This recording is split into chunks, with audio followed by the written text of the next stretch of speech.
Hello and welcome to the Knees Up by the Brown West Ham podcast. Our guest this week, 163 appearances for West Ham over a 7-year period. In a list of players with the most appearances for West Ham, this man sits at number 106. Welcome to the show, Ian Pearce. Thank you very much. Thank you for having me. How exciting, James. Thanks for coming. Ian Pearce. Do you know how many appearances you made for West Ham? Is that true? No, I don't know how many, but it really annoys me because it should have been more. Well, we've had it before. We've got it wrong. We take it basically off Wikipedia.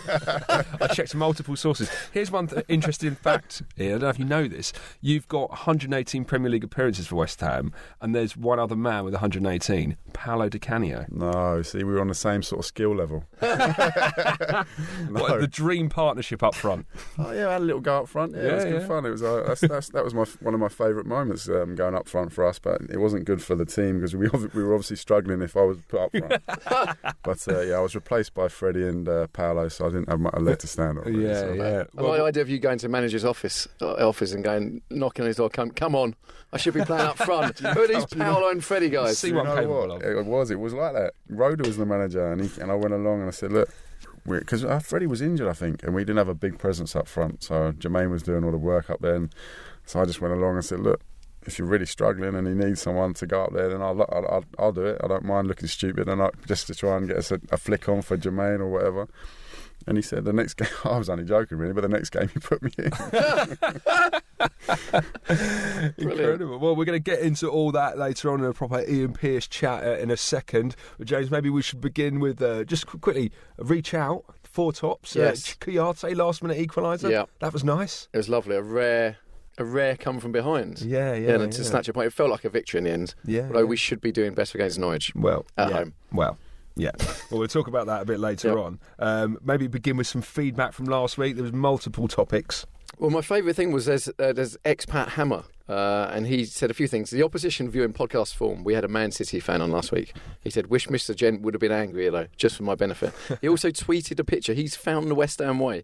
The West Ham Way is a avenue in Sacramento, California. It's called West Ham, one word way. And I tweeted it, and then it went on come as well. And he said, this is a little glimpse into his life, which I love. Bit of a shocker when I'm out in the barn warming up the tractor and I check my social media and find that silly link I posted become an article. I told the cows that I'm famous now. They didn't care. That's a little glimpse into expat Hammer's life. Yeah. He's with the cows on the farm. I love that. Yeah, West Ham way, Ian. I mean, we were just chatting outside. You're a West Ham fan. We had some people on the forum say you've been spotted in the away end a few times. Oh, yeah, I have. I've always been a West Ham fan, really, ever since around about 10 or after that. But great opportunity to come and play for the place. It was brilliant. It was great. I couldn't turn that down. And then I do go to the away games. Yeah, it's just the atmosphere. I love it. Yeah, yeah. I do love it. What about West Ham way though? Do you think there's such a thing exists apart from the street in Sacramento? I'd like to think so because we play in a certain manner, but. At the moment, I prefer to get results and just make sure that we're in that Premiership when we go to the new stadium. Yeah. Well, we'll touch on that a bit later on. Ian, did you ever have any superstitions when you were playing? Oh my God, I did. When I was at Blackburn as a kid, I had to wear the same socks and shin pads. And I literally had to go and get in the bathroom away from the rest of the other players because they stunk. So I bet. Shin pads stink. Oh, it was disgraceful. and I was cast asunder into the bathrooms. Colin Hendry wasn't having it.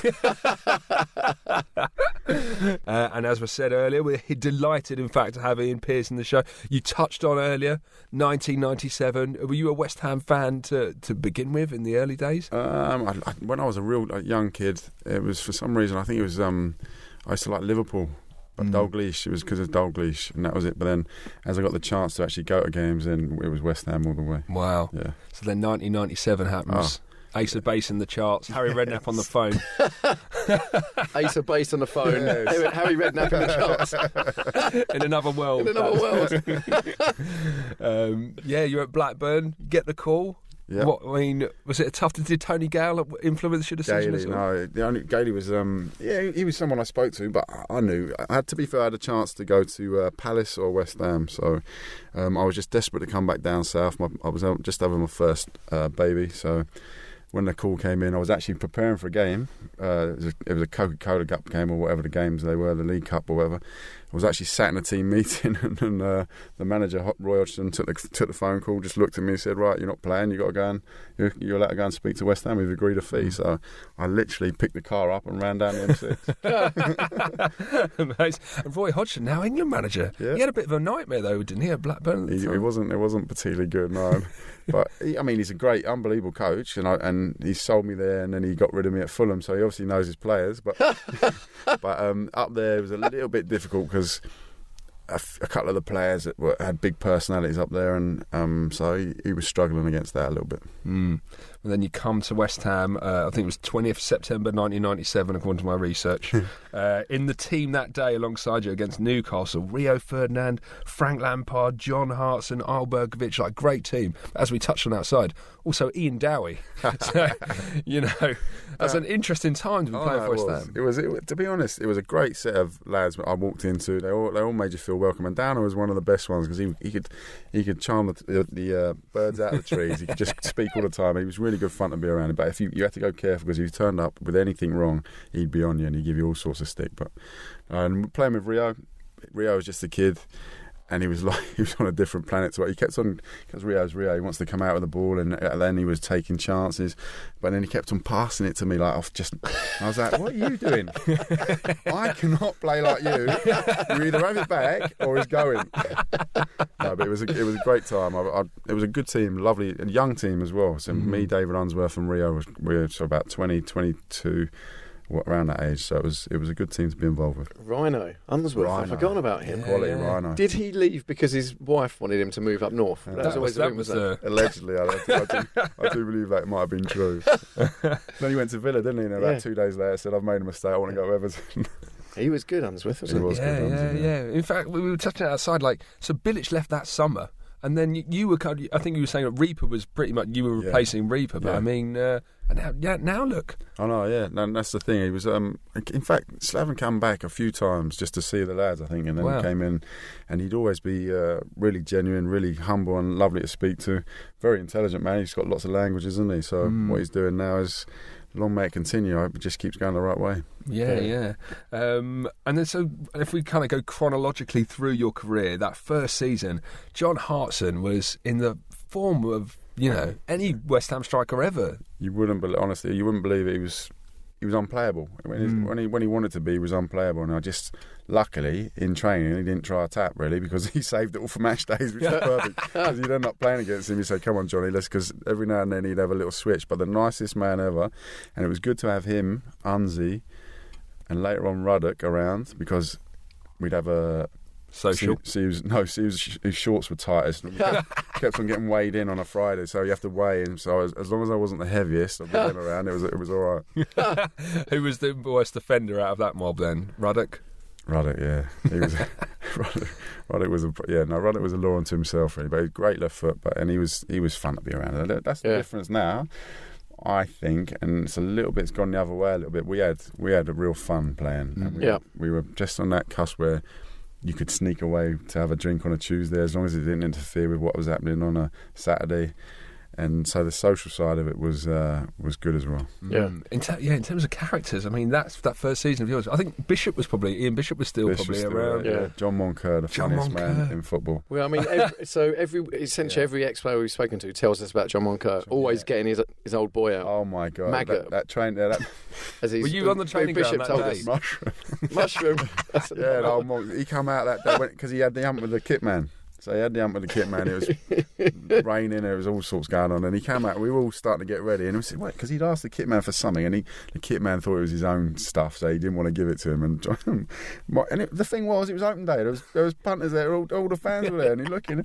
And the next minute, he comes out with just his boots and socks on. And did you have to mark him that day, or did you go? I'll let someone else do it. We had a question actually. Sondico Shimpads on the forum said, "What's the most ridiculous thing he can remember John Moncur doing during his time at the club, either on or off the pitch? Anything apart from that?" Well, that comes up. That's quite a high one, isn't it? But he used to, honestly, every day would be something different, and he'd be just like a little ticking bomb, and you're waiting for it to go off in the change room. So he was really good fun to have around. Yeah, and then recently, of course, he's a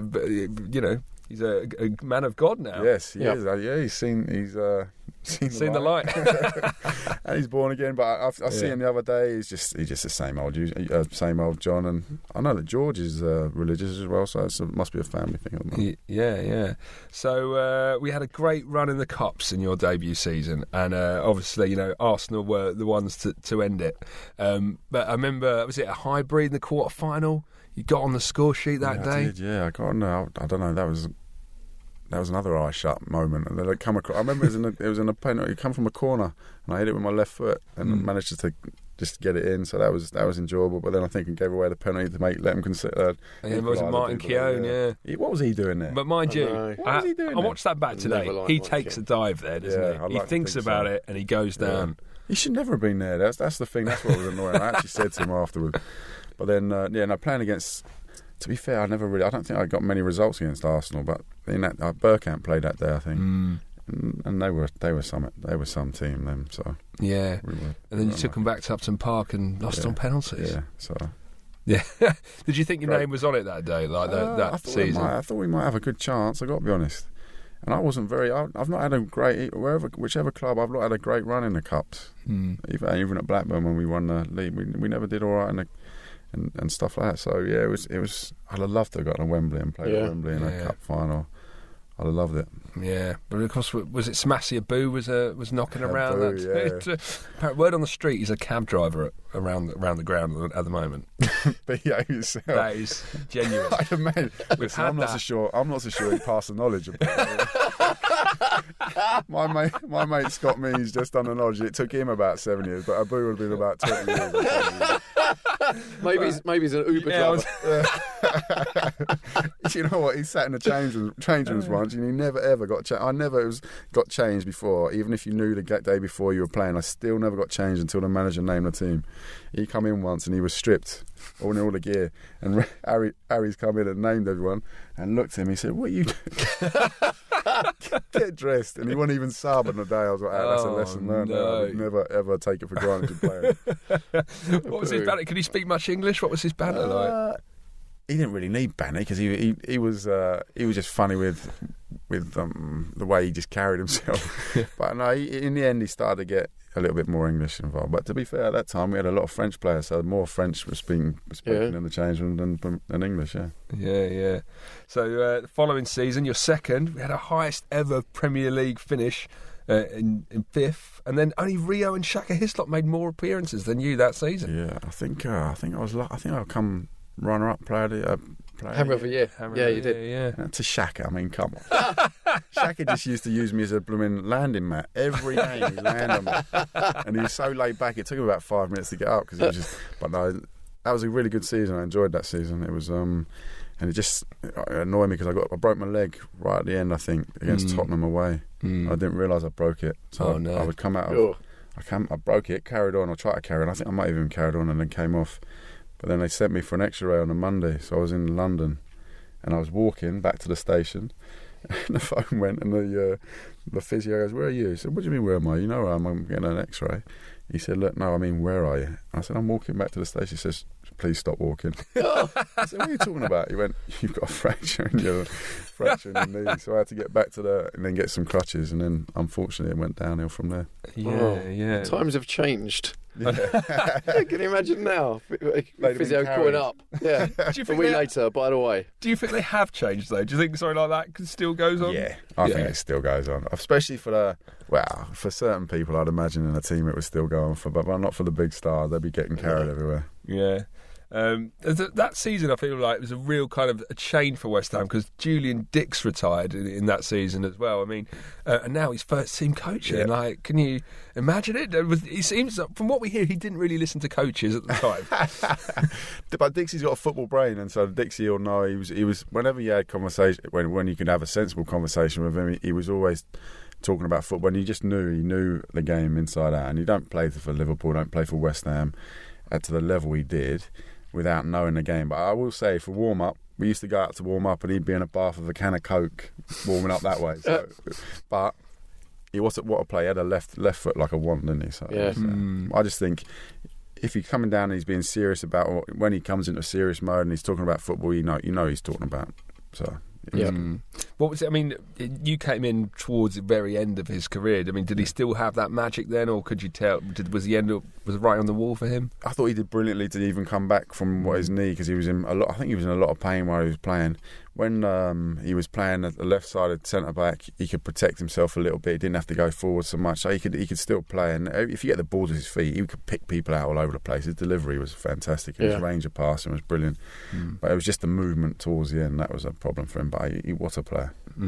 Another player who joined that season, Ian Wright. I mean, it was already quite a cast of characters. Yeah, with Neil Ruddock and that. Oh, that's brilliant, right? And to be able to say I played in the same team, because he was special. And I tell you, Jermaine Defoe, it was like amazing learning curve for him, because he was there. But we had Trevor. I remember we went to Newcastle that year. I'm sure we went to Newcastle and we beat him, and that hadn't happened a lot, and we beat him comfortably. I think Wright scored. I think Trevor might have scored, but yeah, it was good. I enjoyed it. It was good. Wright was a proper character to have. But like you say, Razor was there. Wright was there. Yeah. So, I mean, the big thing for that season, I think the thing that most fans will want you to hear you talk about, was the Christmas party. Like Hayden Fox, Trevor Sinclair walking over cars. Hayden Fox peeing against the bar. Well, I can't remember too much of it, to be honest. It wasn't in, what was the bar called in Piccadilly Circus?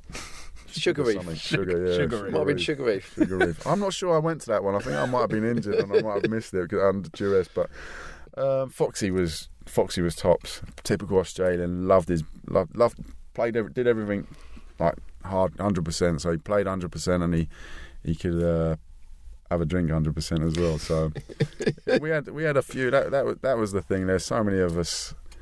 We had monks. Right, something was going to happen. So yeah, I think we did quite well. Just get away with what we did. What was a manager like on discipline? You know, when it's things like that. I guess it was more relaxing. It'd be like, go and have a Christmas party, but please don't anyone piss against the bar. Harry didn't. You knew. He'd say, go and do it, but just please be sensible. Blah. And you start off with all good intentions. Yeah. But around about 5:30, when it's been going a little while and it just starts getting ridiculous and you can't help yourself. But now it's totally different. There's people with phones and people taking, so you can't even really relax. You can't even switch off. And there's a difference in professional. Not because we were professional. We really trained hard and worked hard when it was business time. But now there's more money involved. TV. It's just getting carried away. Really. What makes me laugh most is Raheem Sterling keeps getting done doing balloons. It's not just once. Yeah, you see now there. I can't. I'm not having that. You got to start livening up yourself. But you got to wise up a little bit. I know. He's like, not once but twice got caught doing balloons. Stop hanging out with those people, Raheem. Stop doing it in public, mate. His mates who are taking pictures of him, and you're thinking, hold on a sec, come on, stitching him up. Yeah. At least have one like you've made a little pretty dog out of one as well, so you can half get away with being an entertainer. Sterling, just walking around. You're right. He's right. I was walking around with a playable dog. Samasia Boo School of education. I think I did see a Boo in one of the pictures anyway. A little top of his head. A Boo, yeah, a Boo. Yeah. I mean, another character, Di Canio. I mean, he comes in that season. We finished 5th. What was he like to be around? He was. He could be intense. No, but as a player, what a player! My goodness, and he could do things that not many people could. In fact, Harry used to love him. And like properly, he used to love Joe Cole. He used to love Paolo, and what he used to do as well, he's like line up the defenders, and he would do one-on-ones, and they'd love it. They'd try and make us look stupid. Harry would be saying, "Oh, mate, these defenders, I can't stand." Like, he almost couldn't stand defenders. Let's make them look stupid. Take them on. Let's try make them. And in the end, this one day, we all said we got together. I think it was me, Unzi, Rio. Potsy might have been there as well, and we said, look, we've had enough of this. Absolutely had enough of this. Whoever gets Paolo next, because there was a big long line of them, so whoever gets Paolo next, you just absolutely go through him. And this is a Thursday, we shouldn't really, but they were just taking the piss out of us, and we'd had enough, and we thought, right, that's it. And it just so happens it was Rhino, so Unzi picks. Paolo comes in, Unzi picks it. Paolo goes to do his little step over, and Unzi cleans him out. Proper cleans him out. And Harry shouted out, "Stop, no!" He was screaming. He said, "That's it!" And we all the defence. That's not so funny now, is it? But we did make sure Palo was all right. But no, Talking about tricky players, I texted Trevor Sinclair, said, "Have you got any questions for your old colleague?" And he said, "Does he still wake up in a cold sweat like me after we were both sent for a taxi many times in a game off Ginola?" I definitely do. I remember that day. Trevor was playing. I think I might have been playing right back. Come on, 6'4" right back. I was playing right back, and Trevor's playing right midfield, and we got an absolute scene. And you know the worst thing was after the game, I think I might have asked him for his shirt in the tunnel and said, "Listen, now I might as well. Can you sign it and say you've just been given a proper seeing to?" And but as he came in, he didn't have a bead of sweat on him. He took his top off. The top didn't have a bead, and it smelled unbelievable. I was like, "Come on!" I chucked it to Trev and said, "Look, have a look at that, Trev. He's not even been trying." Yeah, so we got a see into that day, and I couldn't even get close enough to kick him, which was annoying. Was it that season that we got to the quarter final of the Cup again, or was that that year? Yeah, I mean, in terms of more characters, Joe Cole coming through. Cole, yeah. What you could do with a ball is unbelievable. Do you remember the first time we saw him? Yeah, he comes across and he come across and trained with the first team first time, and everyone's talked about it because everyone's going to ask. He's done these dudes. Yeah. He's too small. He's going to get eaten alive. But he can make the ball talk. It was ridiculous. And we had some really good passers in the team and really good players, and they all bounced in a training session. It was great to watch, but not so great to play against because you end up like I say, they used to like making the defenders look like fools. But Coley was and he still is a real lovely fella, as well as being a great player. People forget as well. He went to. He left that, but he did a great job for England on the left, playing out of position really, because they try to find him. They should have He was one of them players where you should say, just go and play where you want to play and produce, and build a team around him, and so you have other people to do the other jobs because he worked hard. But just go and say, well, go and produce and go and do what you are good at, and that's like winning games, producing moments that are going to create like winning teams. Yeah. Do you mean? In terms of England, I mean, were you ever close? You were playing really well for us. You'd won the league with Blackburn. I mean, did you ever come close? You played under 21s, didn't you? Played under 21s, yeah. Played under 21s. Played in a World Cup, under 20 World Cup in Australia, which was brilliant. We come third. Then I played for the under 21s, and I was told that Venables was, when I was at Blackburn, had come to watch me a few times. And towards the end of that season, we won it.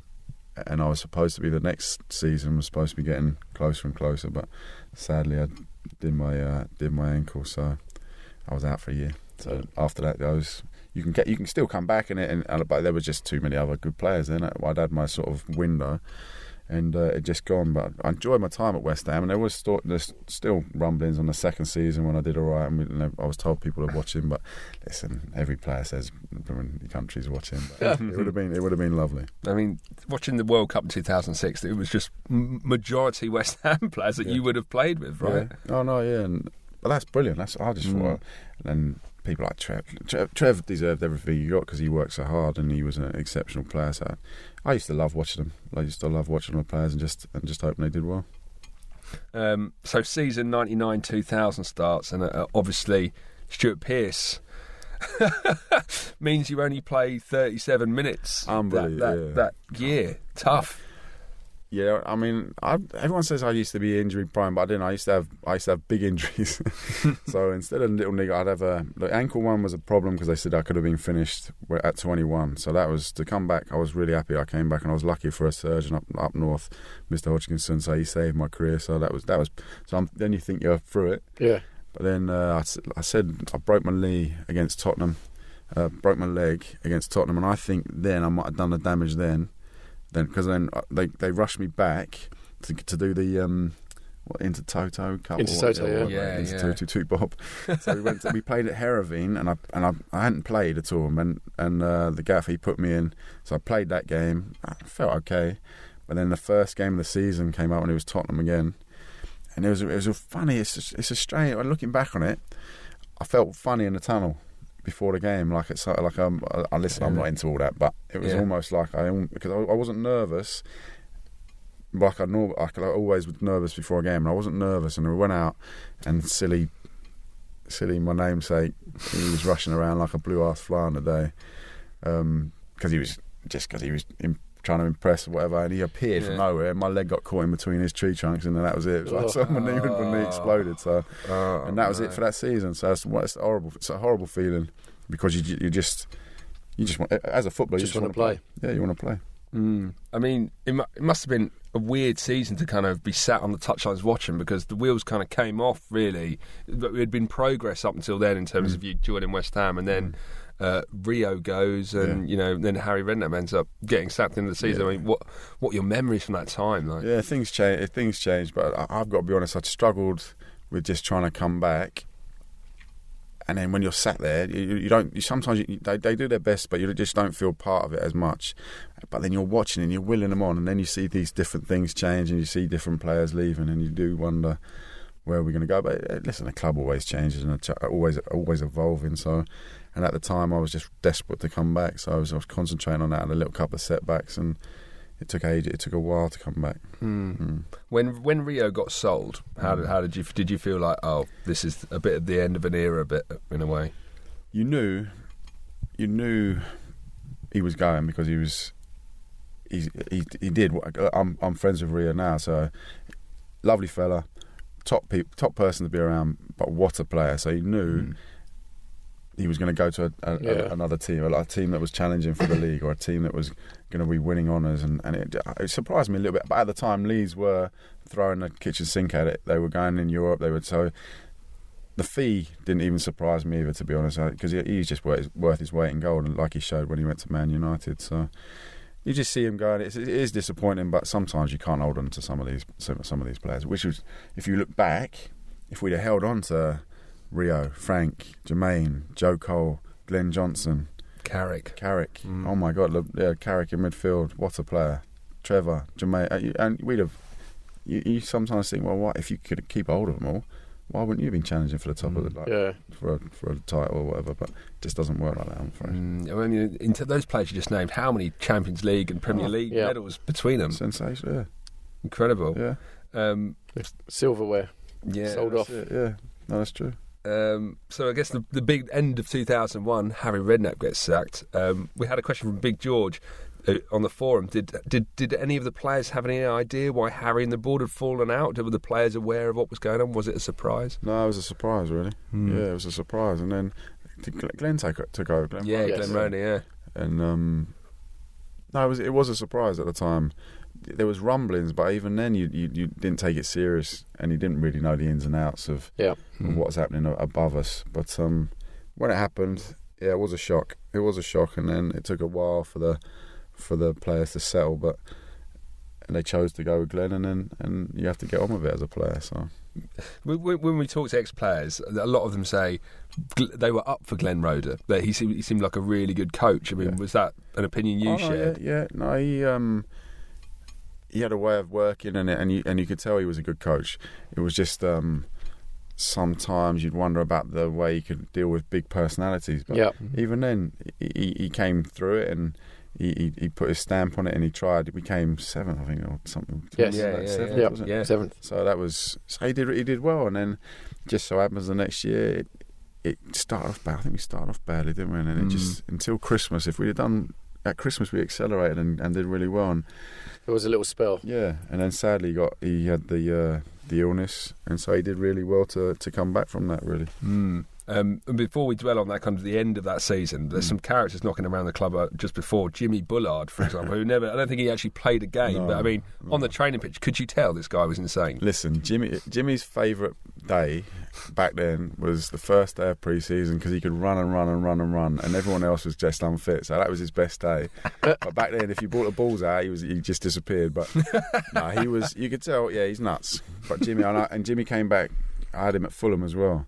But because we knew each other he'd push certain people, but then you'd end up saying, "Listen, come on, Jimmy," and you'd give him a little dig, and he'd go and bother someone else. But he has. Jimmy was the only player when we went to Fulham. When he was at Fulham, we went on a pre-season tour. All the lads, we were in Austria, and all the lads had told, you train, then you rest, and then we train. You have to rest. There's no... Jimmy, you train, go and have 18 holes of golf to try and wear him out, and then train again, just to try and keep him occupied. Because when he played golf and fished, he was calm. But then all the other times he was looking for something to do. There's a story of him when he gets called up to England. I think him and David Bentley opened the windows of the hotel and running out to McDonald's together, because they were just so bored. Him and Bentley. I know. That's not funny. crazy. Yeah. Crazy. I can imagine him doing that. But when he took his football seriously, and he was a good player. And when he got from Wigan and he came to Fulham, he was good. But he could be a bit lively. Do you know what though? When I watched that, he was on the Celebrity, wasn't he? Celebrity thing. Yeah, I'm a Celebrity. What a tart! What was it? Something was on him, and immediately he was trying to get out. And absolutely joke. What about Titi Kamara? There's a name from that thing. Titi, yeah. He was a big lad. Titi, he took a Talking bit of pressure off me. Yeah, that's exactly how my mind works. He took a bit of pressure off me. It was good, so the size way. But do you know what? He was another one. He come from Liverpool. In flashes, he could do like something really special. But then he got injured and a little niggles, and he just couldn't get fit again. But he was a real nice fella. Right. Really nice fella to be around. So one of the reasons you're like one of my favourite players that ever played for West Ham, and I'm not saying that just because you're here. That can't be right. During that 2002-2003 season, when we were really in trouble, I remember match of the day. I think it was maybe when we beat Chelsea, and we got into this habit of having a huddle before the match. And I remember the camera zoomed in, and you were the one doing all the talking. It wasn't the captain. You were the one pointing fingers. Yeah. I mean, that's. I don't know what do you remember the kinds of things you were saying? I think I was ordering pizzas and who wanted ham and who wanted... No, I can remember that anyone day. here a vegan? Yeah. I'm a vegetarian, so I always wanted half of No, I can remember that day. It was a big game, and I don't know what came over me, because normally I wasn't really big, showy. Some players are like big, showy on the pitch, and they do things for the fans, or they do...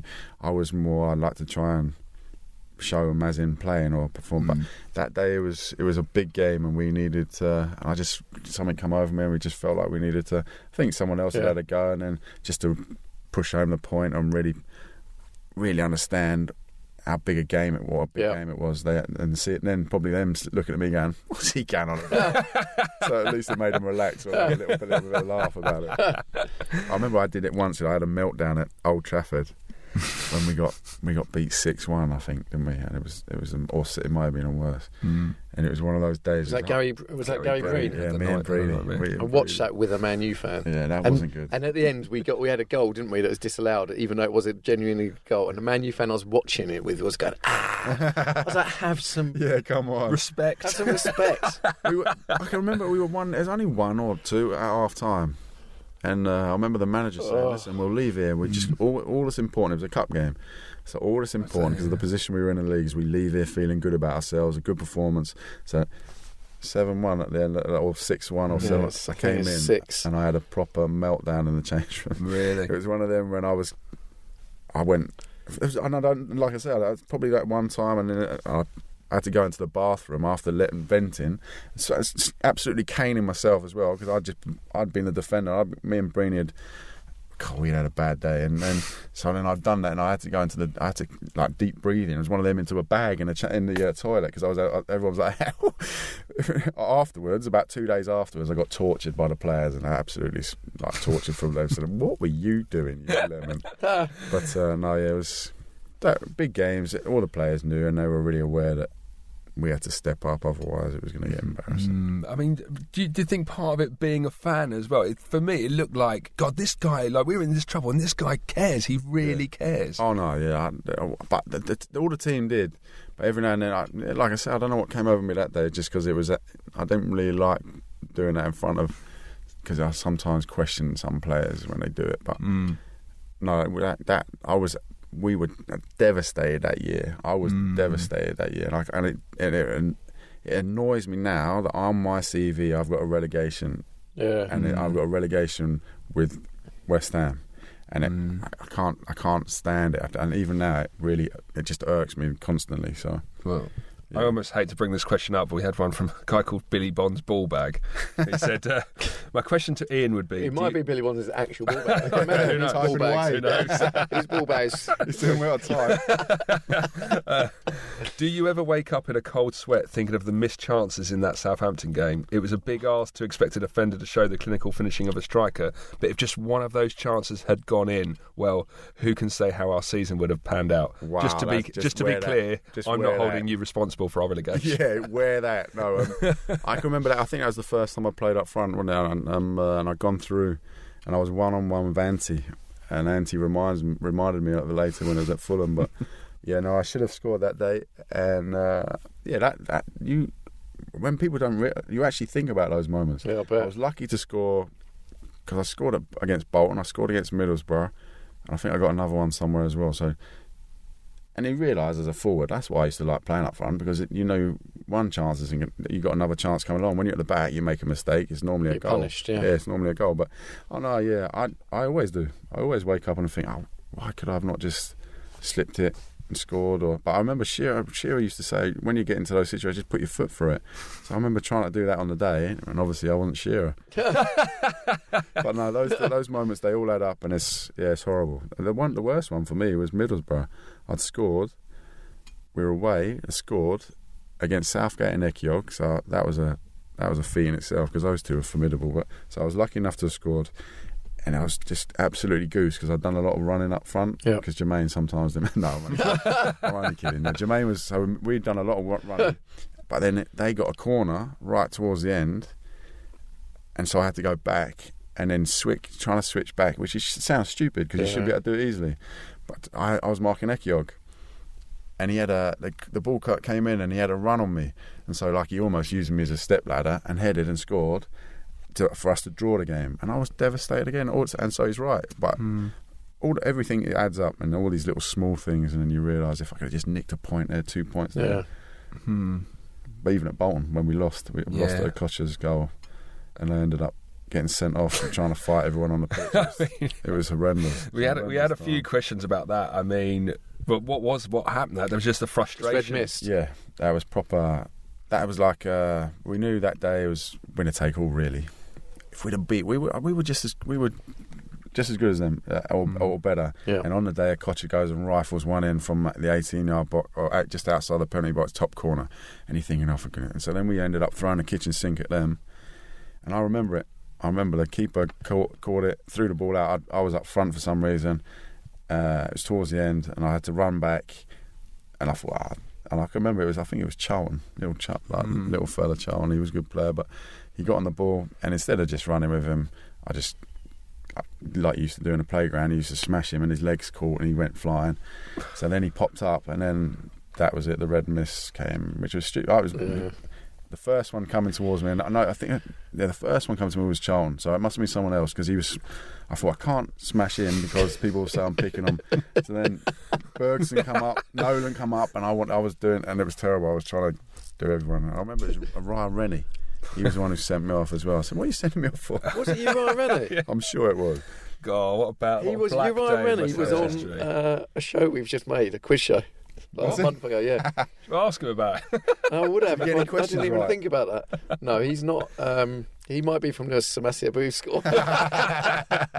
But you don't want to mess about him. He's a kickboxer. Yeah, he's a unit. He's a big. On that day, as I'm walking off, I remember Chris Coleman, my friend of mine, said that Sam Allardyce said nobody looking, because they had the two little separate things, didn't they? So as you're going off, I was even ready to go for anyone on the bench who had said it or done anything. It was. Did he say what Allardyce said? Don't look at Yeah, it. just look straight ahead. That's what Chris Coleman told me like a year later. Or whatever. Said Allardyce that day said, everyone just stare forward. Fear. Don't look at him. Do you know when people are He'd have kicking went off on a tube or something and you're a little bit worried? Yeah. Like, just don't make eye contact. Just pretend it's not happening. I can't see, you can't see me. I mean, that season, it's still the most heartbreaking for me as a fan. But then you say, so Roda collapses, I think, was it Middlesbrough at home towards the end of the season? I mean, did that kind of galvanise the players anymore, or was it... The fact that it was so serious, it was life-threatening for him, so that was a massive moment for him, and he, like I say, personally, he did brilliantly to recover and come back.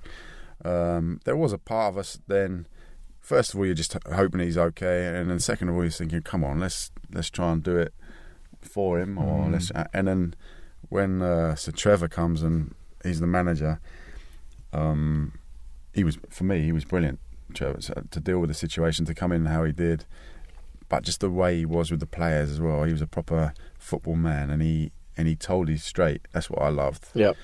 But there were times, you'd end up playing with niggles just because of your own personal desire to get us out of the trouble, but also I'd have played for him with extra, so I was never ever 100% anyway, but I wanted to make sure that I got out when he asked me to and go and play. But it was devastating. That year we just started off so badly. When we got to Christmas, we had a run of results where if we'd have started like that, we'd have been top half of the table, and it was just the players we had and the way we went down. It was a disgrace. So that's it. So I mean, that summer, the first 24 hours after relegation, you got Defoe handed in a transfer request. Yeah, that wasn't Jermaine. So that's where he was a young boy, and that's where he was badly advised, because that's not Jermaine. So that would have been an agency and an opportunity where he's starting to get the ball rolling on when he's going to move, and that had nothing to do with Jermaine, and the players knew that. We just said to me, you were stupid to be guided that way. But Jermaine's a proper lovely fella and cares deeply about his football, so that was just bad advice. But that summer it was horrendous, because everywhere it was just constantly reminded of it, and you're actually ashamed. I was ashamed to be part of a team that got relegated, and being at West Ham as well.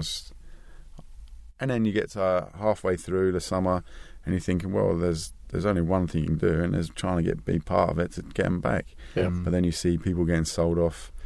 It was almost like last one out, turn off the lights sort of thing, because they had to obviously rearrange the wage bill. Chelsea come in with Glenn Johnson and Coley, I think, as well. So Joe Cole, Glenn was the first one to go for $6 million. So then you think, well, we got to regroup here. And I'd never ever, sounds a bit stupid, but I'd never ever been playing out of the Premiership. So then you think, right, this is treated as a little mini adventure, because you're going to play, but we have to start strong to get. And unfortunately, I was suspended because of the blooming sending off. Of course. So I had to miss the first 2 or 3. I bet when that fixture list comes out, didn't we play Rotherham? Wasn't there an issue with Rotherham in the changing rooms? They made a big thing, but did that happen? It did. Well, we were told, because it was so tight in the change rooms, to start getting changed in the hotel and then turn up and then get changed. So then they made a big thing about it. They didn't want to change it. And that's the furthest thing. As if they couldn't lay. There's a few things you could say about me, but you couldn't say I was big time or anything like that. I'd have changed. I played for Oxford, my local team, a lot.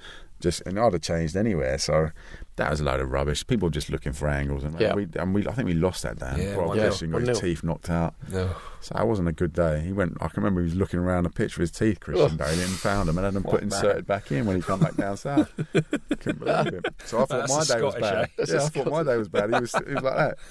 In fact, those little things of milk caps. He put his teeth in his milk as he on the way home on the bus. So, come on, Chris. Looking for a deep fried Mars bar. Whack him in there. We've had a bit of a feature on this podcast, like, have you seen Christian Daly? Because he's the one player we've been trying to nail down, and he's back up in. I know his boy just signed for Dundee United. Dundee United. He's been doing some Sky bits. Well, I've got his number. He's been spotted in a Starbucks in Brentwood. Oh, he'll be around. Yeah, I think he's got places up and that. But that was the best song ever, wasn't it? That's the main thing. I want him to sing that song. Yeah, I used to sing that when I used to watch games. I used to sing it. I ended up singing. We tried to get Ludo McCloskey to sing the Ludo song, but he wouldn't have it. No. He didn't want it. I tried 3 times. He was laughing. I said, "No, go on, Ludo, sing it." He goes, I said, "No, really, Ludo, sing it." No. Was he aware of that song? Right? Christian must have been. Yeah, he must have been. But he was the fittest man in the world, Christian, wasn't he? He put everyone to shame. He was like a blooming machine. But he must have been. I remember it was the FA Cup final. I went to Cardiff a couple of times. I'm sure Christian played in that game. I think he did. I watched the 2 playoff games that we had, and the cup final. And so I was singing away that day. So I mean, that first playoff final.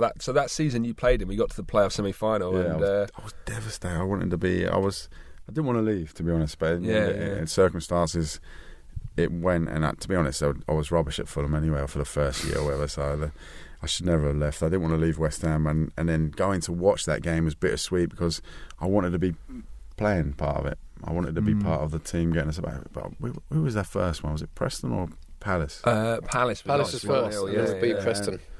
But the semi-final, Upton Park, I maintain that's one of the best atmospheres I've ever heard at Upton Park. No, but that place, it was just special. On a night game, it was a night game, wasn't it? Yeah, that night, yeah. And night games at Upton Park were just something in itself because you'd have different. It was a different atmosphere, and it was special. So, yeah, in those moments, and you're thinking, well, but when it was horrendous when they got beaten the actual final. Yeah, Neil Shipley. Ships. Yeah, and I know Ships. I played with him when I was a kid, so he got a bit of abuse that night. So, but. And then going back to the next year, Preston, it was the worst game ever, but we still managed to sneak in. Yeah, well, same against Blackpool recently. We had a dreadful second half. They deserved it, and somehow we snuck a winner. Yeah. Thank God. I was there as well. Yeah. I mean, on that point, leaving West Ham for Fulham, we had a question from I've Got Curly Hair Too. Ironically, Love it. Did you want to leave for Fulham, or was it a case that you were forced out? There was I didn't want to leave, to be honest. I wanted to be part of the team trying to get us back up, and I felt obliged to do that because I need to do it. But there was Mr. Pardew came in, and I think he was looking. There wasn't many from the old team. He created a new team, and I think if I'd have stayed, I think he'd have been right. But there was an issue with the wages, and in the end. I ended up going, and Andy Melver came the other way, I think. Is that a like for like, or? I'd like to think. Listen, Melv was a proper because he played with, like I said, he played with Cookie at Fulham, and he's a proper hard nut, that defender, Melv. But I'd like to think I was a little bit more mobile, but he was a proper defender. Yeah, and then so post your West Ham career, I've had one question from Expat Hammer. Ian, while you're at Lincoln, you were sent off before getting on the pitch. Can you talk us through it? I was at Lincoln as assistant manager. Chris Sutton was manager, and we got the job. We got the job as a duo, and so but it wasn't going great, and it was that bad that I had to end up playing. And that day I was sub, so I was sub, and it wasn't going really well. And they had I can't remember who we were playing, but he had a big meat cleaver of a centre forward playing for him, and he had a big boy on the bench. And Sutty wasn't shy, and he said something. And this big lump started coming across, and I was stood there, and I'm thinking, well, I either let him get on with the manager, or I step in. And all I did was step in and pushed him a little bit, and he pushed me in. It was a little bit of handbags. And the next minute, the referee comes out. I thought you could get away with a push underneath the neck down or whatever. I'm sure I stayed in the parameters of that rule. But the next minute, he's bumped me off, and I'm thinking, oh my God, I've not even been on. I'm a sub that's not even got on a pitch and been sent off. It wasn't a great example to set the young lads that we had in the team, but. No, yeah, it was tough. It wasn't a great day. The Knees Up by the Brown West Ham podcast is brought to you by 888sport.com/West Ham, and the offer continues. Triple your odds on your first bet. Sunderland away this weekend. I mean, that's worth a flutter, isn't it? Definitely is. Andy Carroll. I reckon Andy Carroll, actually. Yeah. Andy Carroll, West Ham to win. Yep. If you think that, you can go to 888sport.com/West Ham and get triple your odds on your first bet. And give me a cut if you win. So obviously West Ham are now just about to move from the bowling ground. I mean, how do you feel about it? Are you emotional about it? No, I am actually sorry. Just because of, like I said, what I said earlier, the atmosphere sometimes was really, it was just special. Even as an away team, I mean, just when I used to come down with Blackburn and we played on a one night and we came down and you just realise there was a different buzz, there was a different feel to it. So I missed that, but obviously you got to progress, and the new stadium hopefully was a great deal, and we're going to get in there and make it our own, and hopefully progress with it. But it is a bit of a wrench. What in terms of your favourite memories? What sticks out for you? That's tricky, to be fair. Obviously, John Moncur getting naked. Yeah, that was perfect. Getting the mushroom out. Yeah, I tell you, do you know what? And it's not a great memory because do you remember we played Wimbledon and it was an evening game again, and we played Wimbledon and Wrighty was playing, Razor was playing. We had Javier Margas was making his debut. Margas, who now runs like a sex hotel in Chile. He probably does, yeah. He does, yeah. It was on some programme, some travelogue, yeah. It's like a sex-themed hotel where you have different. You hire a room which is like a car and one which is like a I'm gonna have to dungeon. give Javier a call. I'm sure I'm due a little chilly trip. But so Javier was there, and it was like the first half. I remember we were like Brazil. We were popping it around. We were winning 3-0. We got cheered off. Everyone was we were the best thing since sliced bread. They came out second half and they decided to use the left back KUMB and launch it over Javier's head. It was like welcome to football, and they beat us 4-3. We were booed off. Yeah. But I can remember the atmosphere. In the first half was brilliant. Yeah. Also goals. I managed to score a goal against Leeds, and I was lucky enough to be man of the match. It must have been a real poor match because I was man of the match. I played wing back. Yeah, a few people said, in fact, Lee, West Ham United, said best wing back performance I can ever remember seeing in the flesh. But he's obviously not seen many wing backs. But that day, Isle was playing, and if you got Isle at home, and you made a run, you knew he was going to pick you out every single time. So all you have to do is just keep making runs. But that was a funny story that day because Potsy was told he was playing wing back, and I could see he didn't want to play wing back. And we were in the change room before the game, and he's looking. I was like, Potsy, he said, "Look, I want to play we were playing 3," and he said, "I'd love that's much more comfortable there." And so Harry come in, and I said to him, "Harry, Potsy doesn't really want to. I'll play." And he said, "Yep, go on and do it." And we went out. We played, and I was lucky enough to score. And I see the interview afterwards. I got man of the match, and I see the manager's interview afterwards, and he said, "What about that then? What made you play Ian Pearce there?" And he went, "He'd been working it all week in training." And it was funny because Potsy didn't want to play there. That's the truth. Because we've had quite a few people. Dave WHU said when you played against Leeds and we beat them 3-0, it was your best game for the club. It was definitely your finest hour. You tore them a new one that night. There you go. I enjoyed that, yeah. But I must have had some other bag. I must have played a bit better at centre half. Come on, surely. I like this anecdote actually from Brownie83. Everton at home in 97-98. He cleared the ball into the West Stand lower, which smashed me straight in the face. Oh, no. And I dropped my burger. Oh, no. That's terrible. I can't believe I destroyed your burger. That's not good. They'd be sold out of burgers by now these days. Yeah.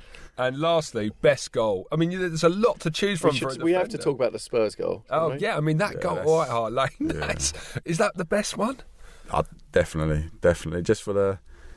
I've told it quite a few times, but yeah, because I just love it. But when we were 1-0 down, we were struggling, and why I don't know. I've watched it back as a kid. My kids watch it, and they say I try and remind them I did actually play. And then so I can remember just wandering forward for some reason or going, and then it pops out, literally as if I'm. When would I ever think about it? Half volley, left foot, edge of the box. I must have had just a moment of... So as it's hit my foot, as soon as I've hit it, I knew. I thought, and as it hit, it flew in, and I wheeled away. I remember wheeling away. I thought, I'm going the wrong way here, because I knew all our lot were in the corner. So as I came back, the best thing ever, you see that... Because some of the fans, they must have thought that's it, because it was really close to them. They must have left. But to see them running back up and jumping through, like coming back out the steps, it was brilliant. It's steep as well. I remember the equaliser. There's stairs with the away fans in White Hart Lane. It's quite steep. Yeah. I've been right at the top of it before when we equalised, and it's perilous. Yeah, I can imagine. So if you score, you can literally kill yourself down the stairs. And the other thing I remember as well, I was seeing, and you watch it back, and two of our lot were in the Tottenham end, and they couldn't. Obviously, I think sometimes you go and sit on your hands, but they were up and they bounced. And as I ran past them, I couldn't help but smile as they were like that. I was thinking that you better start getting a shift on. She might be copping one. They were never seen again. No, that's it. But you know what, that day, so it was brilliant. But I was so tired after the celebration, got a bit carried away with the celebration. We went back, they went down the other end, and I almost coughed up a chance for Teddy Sheringham. So luckily he didn't. I think I blocked it or something happened there. So in the end, we got away with it. Yeah, you can find that on YouTube. It's got a really interesting title. It's Ian Pearce scores a blockbuster at White Hart Lane. Please, Bob. Yeah, amazing times. And so now you're doing work at Brighton. I am, yes. I'm in recruitment. So I'm head of the South for recruitment at Brighton for the first team and stuff like that. So I'm really enjoying it. It's a little bit, another bit of education to add to the CV and to learn. So, and to be fair, it's a really good club. Lovely people down there. And they're doing well at the moment, aren't they? Yeah, they're doing all right. So just hopefully they got to keep riding that wave and see how far it takes them. When you see someone who you think is really good, are you worried about other clubs coming in for them? Yeah, God, yeah, definitely. Because there's no real secrets in football anymore. There's not, just because the amount of detail in which clubs go in trying to find these players. What I really like is if you've stumbled across someone, because you go to non-league games, you go to Vanarama, I think it's a Vanarama, or the conference, what they call it now. You go to those games, and if you just find something that really interests you and excites you, that's a good feeling. And then you try and get the job done sharpish, because you know there's always another team. Yeah. There's always someone else knocking about. What does worry me is the sometimes you put in lots of reports. I'd hate to have seen some of the reports on me as a player. Have you written off a player who's then gone on to like do a thing? You always get one or two or three or four. You'll always get the ones that prove you wrong. But and I like that as well, because what I particularly like is players that have been written off, or players who have come down levels from a big club to a really young, and then they've gone down, and they're the ones that have come back, and that shows that they've got a proper burning desire to play and to get back. Yep. To it. And they're the ones that show that real desire and love for the football.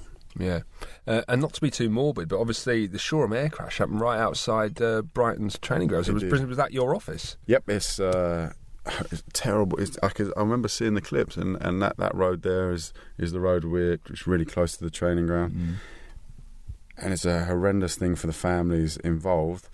But that is when you realise how good the club is and how important they are to the community, because the way they've gone around, they helped the police. They had the police used our training ground as a headquarters.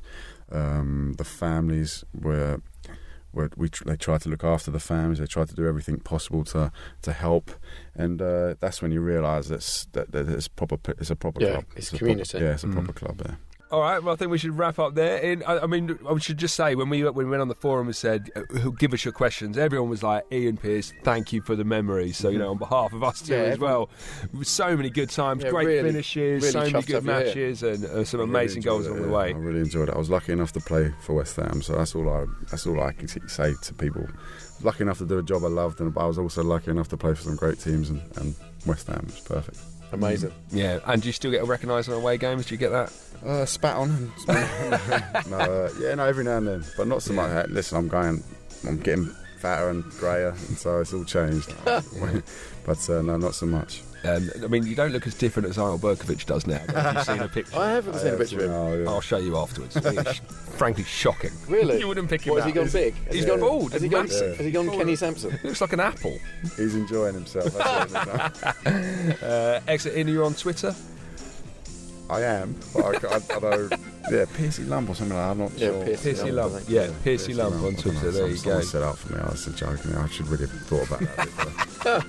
Well, there you go. That's Ian Pearce on Twitter. James, thank you very much. Pleasure. We'll speak to you after the Sunderland game. In the meantime, come on your irons.